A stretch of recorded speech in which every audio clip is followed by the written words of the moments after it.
Hello, hi. Welcome to Wonderslut. My name is Rebecca Crosby. I am the host of this fun show. I've been at this for 2.5 years and love everything about it. It's just super fun. Thank you so much for all those who support me. Um, and, those who don't, you also teach me a lot. So I appreciate that also. I'm holding a crystal that is supposed to give me clarity of thought and embodiment of voice and cohesion. And I've been doing this thing before I do a podcast. I've always like kind of sat and drank my tea while I wait for the guest to come on and just kind of center myself so that I'm speaking from a place of cohesion and not ego. And by that, I mean like my brain and my heart are connected and centered. I'm feeling authentic. I'm not forcing anything. I'm not trying to get anybody's approval. I don't need validation. I don't need anybody to like me. I'm just doing what I feel like I'm called to do, to use this voice and this, you know, whatever, to just speak my truth. And so today, the idea of mental laziness. I mean, I've been sifting through this concept for a while, the idea of mental laziness, and why I find it so almost the source of all the things, right? If I may be so bold, that is kind of how I have disseminated it, is that as human beings, we are responsible for how we show up in the world. And we've been like bred into this society where victimization is a thing, right?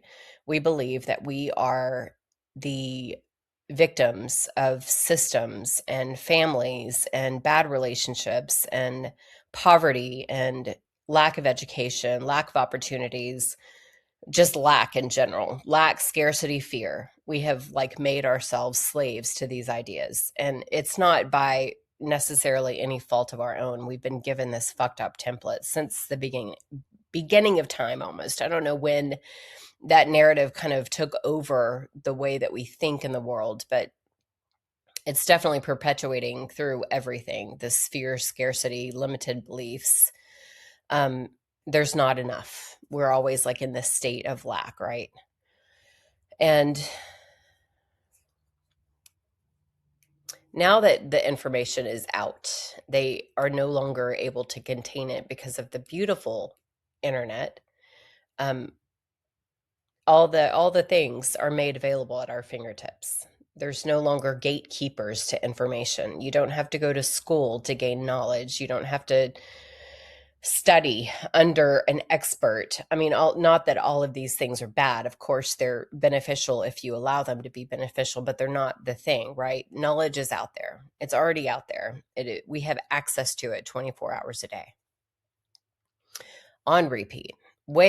Too much, so much. And so we're required to now, in this state of, existing, moving through our lives, to be our own gatekeepers, right? Own gatekeepers to the information that we're taking in, and to the thoughts that we have about the information that we're taking in, and the belief systems that we form around them. So I was thinking about the movie, I think it was called the Alien shit. I can't remember. Spaceman with Adam Sandler. I've talked about this frequently because I find the concept so fascinating, and I really do believe that evolution kind of hinges on this. So Adam Sandler is in space, and he meets this extraterrestrial spider. Who knows what he shows up as, but he's a spider, and he's from a different planet. And so he keeps like poking at Adam Sandler to make him understand that he's got to internally investigate if he wants to get out of the situation that he's in, which is like existential loneliness in space. I don't know how long he's been there. I forgot, but it's maybe like years, 1 or 2 years. Hello, honey. I am. You're fine. You're so cute. Um, that's my friend. She's also beautiful. So the point is, if he wants to like escape from this prison that he's created mentally, therefore escaping from the physical prison that he's in, which is, I think he's stuck in space. Something happened and he's got to, I can't remember what the scenario was. And the spider just continually like persists. Talk to me about that childhood wound. What happened to you then? What kind of pain did that induce in you? And it was like all of these really things, like hard things that humans just avoid, right? Especially men, no offense to men, but y'all have been seriously programmed into avoiding your emotions and your feelings at all costs. And so, Adam Sandler at first was very resistant and pushing back on him. I'm not going there. He'd get real angry at him. They had like a couple of fights. The spider left him because he realized, I cannot force this man to understand that it is necessary to his survival for him to investigate his internal landscape. Finally, he gets it. I think the spider leaves and he ends up being alone for an extended period of time and just starts going crazy. So when the spider comes back, he's so like relieved and he's sobbing, and then he's ready and willing to face his shit. And I think so much of what we're doing in our healing journey is what we like to frame it as, but it's that is sentimental in my perspective. Healing, sure, necessary.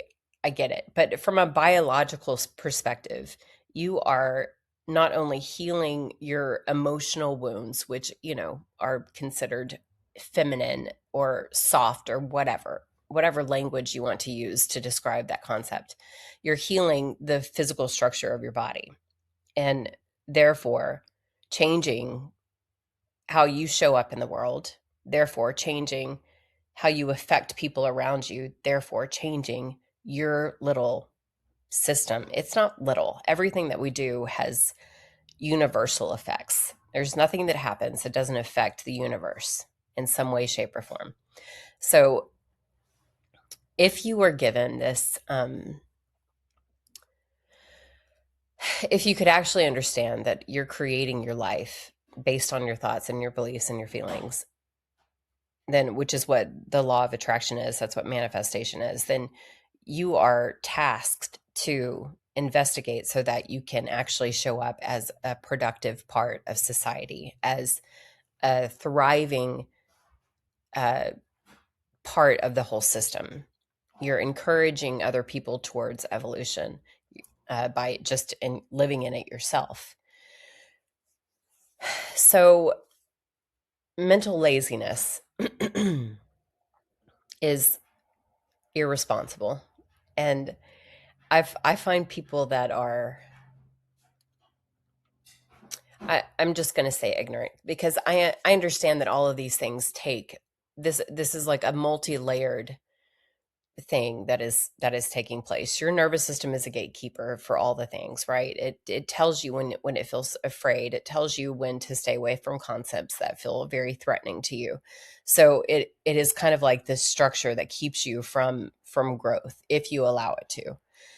But once you're on to the idea that your nervous system is just simply to protect you, it is for your best survival, and you have the key to retraining what feels safe to your nervous system. You are alone are the only one that can retrain your nervous system to believe different things. So for example, when you're in a situation with, like I was recently with someone that I started feeling kind of anxious and insecure, and it was something about this person that was bringing out all of these like parts of myself that made me feel really uncomfortable. Typically in the past, I would listen to my nervous system and just avoid them, or just avoid everything completely, and not do anything evolutionarily to change that structure. But now when things like that come up, I'm like, okay, this is something in my nervous system that is telling me that it has been trained to believe that experiences like these, where I have feelings like this, are unsafe and I need to run. But what we're actually asked to do in those moments is to acknowledge it, hold it, and say, you're safe. You're safe. We're safe. Our life is not going to be threatened. We're not going to die. You know, maybe you do. I don't know. Maybe that's your path. I don't know. But typically it's not a life or death situation. It is I feel uncomfortable and I want out of this situation. You're just like trying to find some sense of comfort and stability in something that has made you feel unstable in the moment. And when you start healing those parts of yourself actively in the present moment as they come up, acknowledging that what you feel in your body is, okay, my body is trying to tell me something. I feel incredibly insecure right now. How do I manage that? How do I function so that I can see the parts and then tell them to sit the fuck down because they don't run the show. I see you, I hear you, I understand that you're like a little girl version of me that's trying to talk to me. I get it. Welcome to the fold. You're welcome here, but you don't get to call the shots anymore. And the point is, you're just shedding light on these parts of yourself that you have avoided and neglected.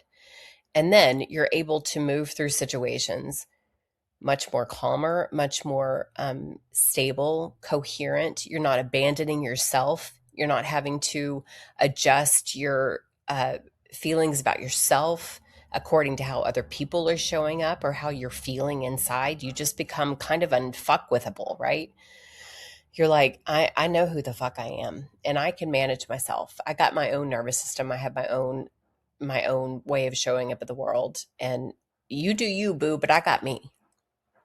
And so when we are avoiding growth and avoiding the parts of ourselves that we don't want to see, we're giving into the mental laziness of just pouring your bullshit and your toxicity into the environment. And from a global perspective, I did a reel about this morning, that we are living in a very chaotic world. I mean, I think it's always been chaotic. We just now know all the things because of the internet. We're aware of what's happening on a global scale, and no one nervous system can handle that amount of bullshit. It's just bullshit. But every time you have mental laziness, every time you yourself are not repairing something in you to where you're increasing your biological functioning, it all depends on how you emotionally show up in the world. Then you are contributing to the problem. You are contributing to this global bullshit that we have going on right now. This incredible rage and violence and opposition and division and lack and people trying to exert power over other people and causing them harm and all of these things. It's just complete bullshit. But on a microscopic level, that is what is happening to you internally. It's just playing out in the world because it's all these individuals who are participating in this fucked up game of what? It does nothing. It's not productive. It's not going to help us evolve as a species. It's certainly not going to bring connection and joy and love and abundance to our lives. We're just like, we're participating in the downfall of the human race. I saw this reel with Dolores Cannon.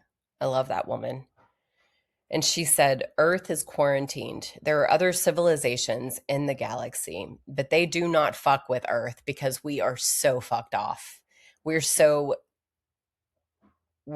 far away from how we were created to exist that we are toxic to other planets in the galaxy. That's why they're not revealing themselves to us. They're just watching us from afar while we self-destruct.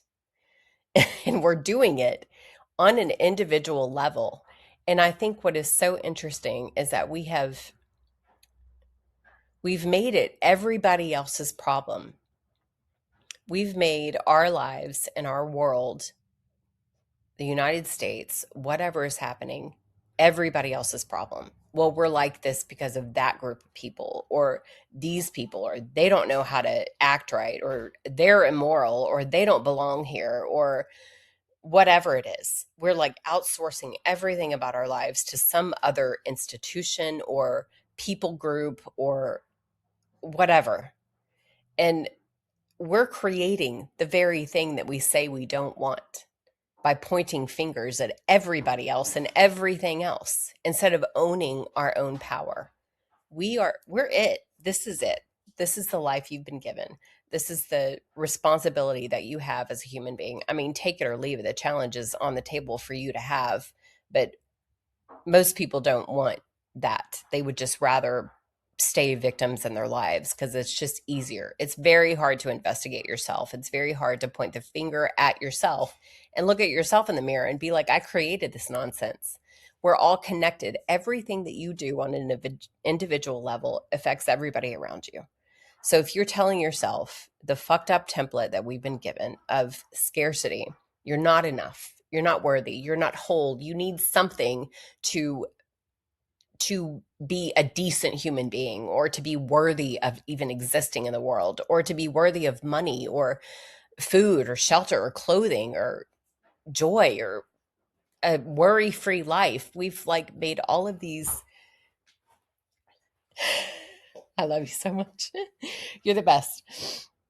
We've made all of these things be dependent on someone else, something else doing its job, so therefore we can do our job. Okay, I can't be a good person because look at what is happening to me. Look at, I'm in poverty. I live off the government. I don't have a job. I have to take care of my sick mother. I have 5 kids and my husband left me. I don't know what the fuck your story is. But until you start taking ownership of your life, nothing is going to change for the better. Period. Full stop.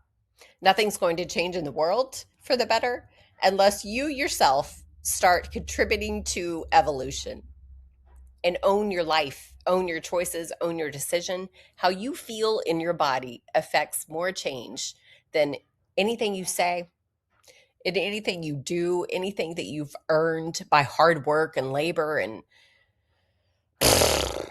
God, we spend so much time like managing our outward appearance when really it's the inward appearance that fucking changes everything.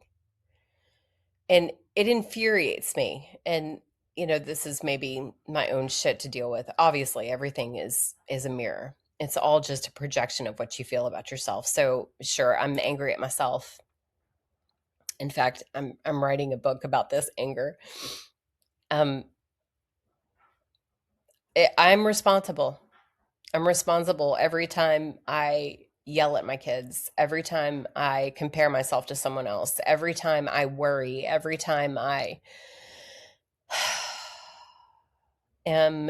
every time I believe anything that is antithetical to the law of the universe, which is I am unconditionally loved, divinely protected and guided, resourced, welcome into abundance. It is mine for the taking. I just have to believe in the law of the universe. It's just changing the narrative in your head. Unexamined inner chaos leaks outward like untreated sewage. I love that so much. So I've been confronted with a lot of mental laziness in my little town lately. And, pearl clutchers. That's, someone used that term. I've never heard it before, but I heard it twice in one day. And I'm like, okay, I think I'm meant to pay attention to this term. Pearl clutchers, I guess, are women that are terrified of people that are different, or things that they find immoral or appalling or disgusting or whatever. I'm just trying to think of the ugly things that have been said to me. My book is called Wonder Slut. So, you can just imagine the narrative that a pearl clutcher has about a book called Wonder Slut, right? I'm a whore. I'm inappropriate. I'm what? I don't know. All manner of terms. And I'm like, do they have any idea that something only has value if you give it value, right? So if you if you were set, I'm trying to piece my thoughts together right now. I don't know why I want to introduce this idea of pearl clutching. I think because it goes along with the mental laziness and the reticence to examine your own self. You would rather criticize other people than look at your own shit. And so it's easy for a woman who perhaps, let's just dissect this. Let's just assume that we know what this woman is like. A pearl clutcher is someone who believes that that everybody has a place in society, right? And in polite society. I think that's fair. They think I'm impolite, maybe. Okay. So they're afraid by things that are different from them, by people that don't behave the way that they do. They're threatened by women who perhaps are not married. So let's say pearl clutchers to me conjures up an idea that of a married woman, right? She's a kept woman. She doesn't have to work. She's got a husband. She's got kids. Her life looks very together on the outside. She goes to church on Sundays. She doesn't cuss. She doesn't drink too much. She, volunteers at all the kids' events and all the things. She looks like the typical modern cis woman, right? She's white. She's cute. She takes care of herself. She wears makeup, whatever. No, she doesn't dress you know too revealing, though. Her clothes, she's always very put together and proper. Okay. And then comes along a woman like me, who I don't give a shit what most, okay, obviously threads of that pop up in my soul, the people pleasing and, oh, what are people going to think? I beat that shit down all the time, but for the most part, I'm a woman that is very comfortable in her skin. I know who the fuck I am. I'm not negotiating my value with anybody. Um, I do what I feel like I'm meant to do, and I just show up authentically as whatever that looks like. I believe that my body is a vessel. I believe that uh, beauty is meant to be admired. I wear whatever I want, whatever makes me feel good. If I feel like I look hot and sexy, then that's what I put on. And I'm not interested in finding a husband. That's not my goal in life. I'm more concerned with my work than I am with finding love. I'm not I don't stay at home and cook and clean for my children, even though they have all the things that they need. I live my life. I'm independent. I am untamable. Glennon Doyle, shout out to her. Love that woman. And so, in opposition to this woman, right? She looks at me, believes that I'm a threat. Perhaps I look at her and think she's a threat also. No, no, I don't actually. I feel it. Okay, I'm not going to go down that trail, but if you are someone who's trying to break out of these conformist social expectations, right? Then you start investigating. Why do I believe that women who aren't married, who have active sex lives, who love themselves, who do whatever the fuck they want, why am I threatened by that person existing in the world? And then it starts pushing on all of the beliefs that you have in your brain about what morality looks like, what it looks like to be a good person, what it looks like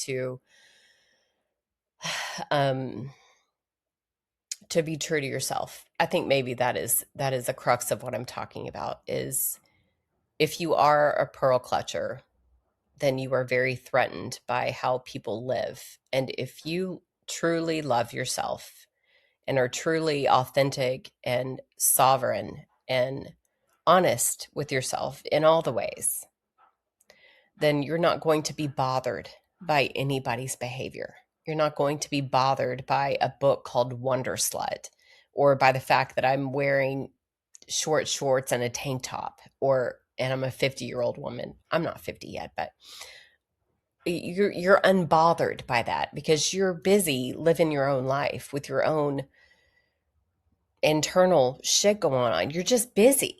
You're like, I love myself so much and I see you. You're not for me. I don't really like enjoy how you show up in the world. Or maybe it's misaligned. I mean, that's fine. And also, I'm busy being my authentic self also. So high five. I see you. I see that you're being authentic, and let's do this thing together. Let's evolve together instead of the divisiveness of fear and worry. And you are the problem in America, right? We're always pointing fingers at someone and saying, you're the problem. You're the problem. Maybe I'm doing that to the pearl clutchers. I think I probably am. I don't know. I don't think that you can get to this state of such joy and peace and be so fearful by other people and be so afraid of how other people show up in the world. So I guess perhaps I am saying that there is a preferred way to live your life. There's a preferred state of being. I mean, you get to choose how you show up, right? You're either choosing evolution or decay. Those are the choices on the table. It's joy or fear, love or fear. Maybe those are the opposites, love and fear. It's your choice. And, everybody has a role. I get it. And I feel like we're all just kind of managing our own lives and trying to get along. Maybe we're not trying to get along. Maybe we don't really care. But at the end of the day, what you put out into the world is matters. The universe is incredibly intelligent. It's not sentimental. It pays attention to all the signals that you're emitting, and then it organizes your life around what the signal that you're emitting. And if you are in an energetic deficit of not being authentic with yourself, not self-investigating, not in a place of wholeness and abundance and love, then you're likely pouring your pollution into our world, into my world, into my kids' lives. You're the problem with all your fear and your limited beliefs and your scarcity. You're the problem. If we could eliminate all of those things from the world right now, everything would stop being violent and ugly and aggressive and divisive, and we would just live peacefully in harmony with one another because we get it. We're all connected. We're all this thread of this universal intelligence that thrives on all the good things, not on your fear. So, if you want to be a pearl clutcher, fine, but I don't want you polluting my world. But you can't really help what other people do. All you can do is train yourself to just continue to just evolve so they can continue to decay in their fear and loathing and hatred of other people. And you can just continue to increase in the opposite direction. So maybe you're balancing out their bullshit by you being magnetic. You're affecting change. I do think that is a thing. I haven't looked into that, but okay, this is what ChatGPT said about pearl clutching and mental laziness. They are cousins, not identical twins, but raised in the same nervous system household. Okay, I love framing this through the lens of a nervous system because it does kind of remove the whole judgment out of the situation. Pearl clutching looks moral. Mental laziness feels harmless. Both are avoidance strategy dressed up as virtue. Let's strip them down to mechanics. Pearl clutching is a reflective threat response to ambiguity. Something unfamiliar, sexually honest, emotionally complex, or evolutionarily real hits the system, and instead of metabolizing it, the person recoils. Clutches are pearls. The body tightens, the mind reaches for a rule, the mouth reaches for outrage or concern. I'm so worried about you. This is not about values. It's about unregulated nervous systems protecting themselves from cognitive load. I love this so much.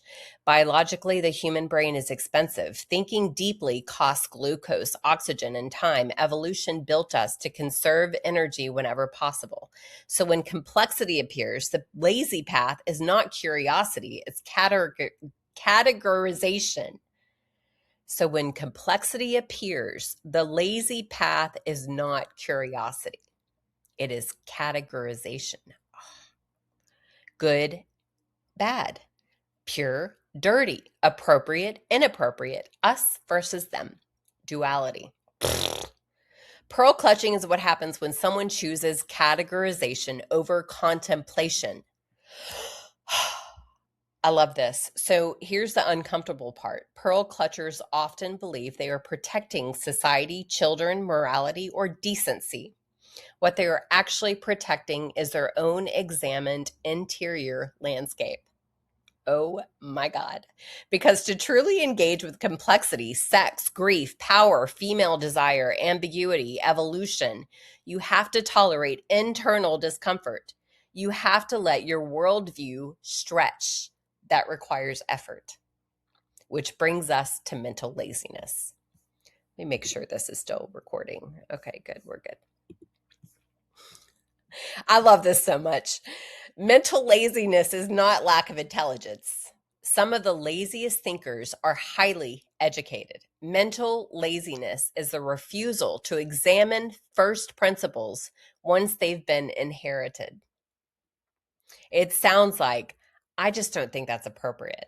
That's not how I was raised. Kids shouldn't be exposed to that. That makes me uncomfortable. Discomfort is treated as evidence of danger instead of information. From an evolutionary perspective, this makes sense in small doses. Quick judgments kept us alive when the rustle in the grass might be a predator. But modern life is not a savanna, and pearl clutching has become a maladaptive overuse of an ancient alarm system. Oh my God, I'm going to say that again. Pearl clutching has become a maladaptive overuse of an ancient alarm system. It's outdated. You got to upgrade your software. So, what happens when mental laziness scales socially?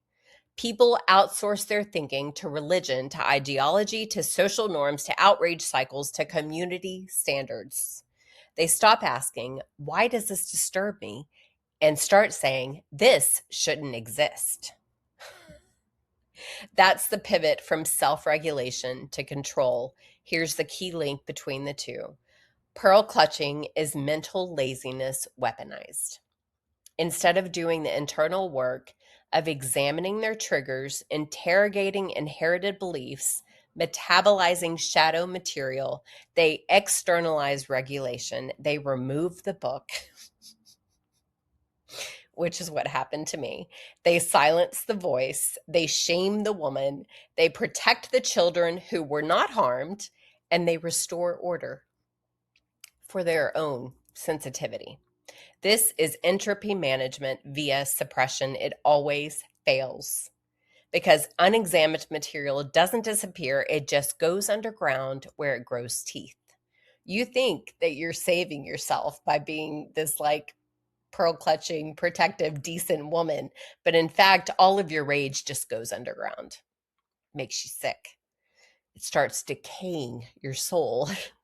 There's also a gendered layer that deserves daylight. Okay, let's talk about the gender role. Female truth telling has historically triggered pearl clutching because it disrupts control systems. Yes, a woman naming desire, grief, rage, or self authorship threatens inherited scripts. So society reframes that threat as impropriety instead of evolution. Pearl clutching pretends to be about decency. It is often about maintaining comfort by freezing the world at a familiar developmental stage. And here's the line most people don't want to hear. Mental laziness has a cost. I said that this morning. It doesn't just limit the individual, it pollutes the collective. When people refuse to process their own discomfort, they leak it outward as censorship, shaming, moral panic, or performative righteousness. That is not harmless. That is systemic noise. Mature systems, biological or cultural, evolve by integrating complexity, not amputating it. The opposite of pearl clutching isn't recklessness. It's discernment backed by curiosity. A regulated, non-lazy mind says, this challenges me. Let me understand why. This makes me uncomfortable. Let me sit with that.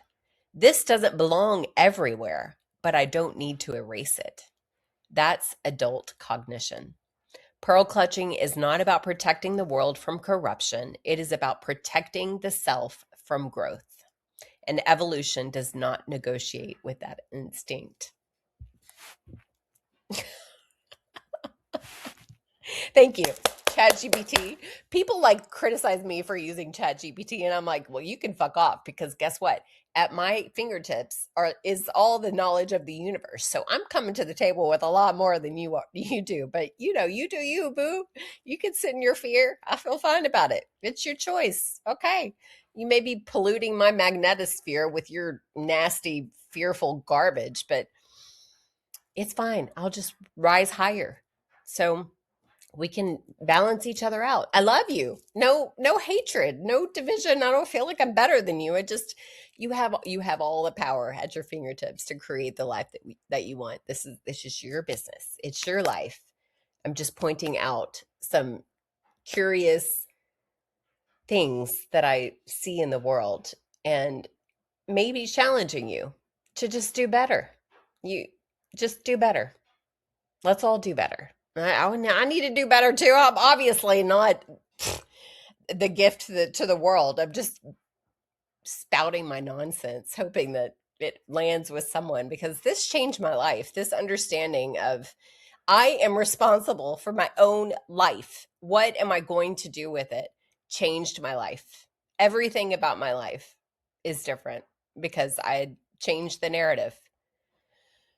I was like, I'm just going to wake up one day, wake up every day, and believe that I am unconditionally loved and resourced and provided and divinely protected and guided on repeat in my body at all times, regardless of what comes up for me, regardless of when people spit at me, want to slap me in the face, want to kick me out of their bookstore, want to, I don't know, tell me I'm a whore, whatever it is. And I have like this, I know who I am. I know who I am. And I want you to also know who you are. Not fucking forget it. And take your life seriously. It's a gift. It's a gift to be alive. In whatever circumstances you are in, it is a gift. There's a line in a song by Sleeping at Last. Saturn is the name of the song. It says, "The universe exists just to be seen by my eye." And I feel that if we really are connected to one another, intimately, intricately, there is no beginning and end. We just are, we're it. We're the divine in human form. What happens to one happens to all of us. And if I'm preaching all of this stuff, I'm not elevating myself. I'm telling you there is a better way to live your life with so much more love, so much more abundance, so much more expansion. You cannot even imagine how expansive it can feel when you're living in the fear mindset. It feels so awful and scary, and you're worried all the time, and your body feels awful, and you're not sleeping, and you're irritable, and you're mad at your kids all the time, and you hate your job, and you never have enough money, or you never have enough energy, you never get enough sleep, you are disgusted with your spouse. I don't know what your narrative is, but man, that felt so broken. It was such a broken life. And then you realize one day, I get to create my life however I want, and start actually letting it mirror the structure of the universe. It's just, you can't change it. That's just, you were born into a universe that believes that you are significant and unconditionally worthy and loved. And if you believe anything other than that, it's because you've been trained to believe it. But you get to change the narrative. You get to change it. It's not easy work. It's real uncomfortable. But man, there's just so much love to be had. It's just sitting on the table, waiting for you to take it. Okay, done with my preaching. Thank you for being here with me. Rate and review my podcast if you like it. If you don't worry about it. It's good. We have enough negativity in the world. Maybe just keep it to yourself. Do something with that. Just internally investigate. Why do I feel the need to be negative right now? You're not helping. You're not helping yourself or others. You're just making your life worse. Your life worse. And others also. But mind your business. Focus on yourself. Don't forget who the fuck you are. Bye.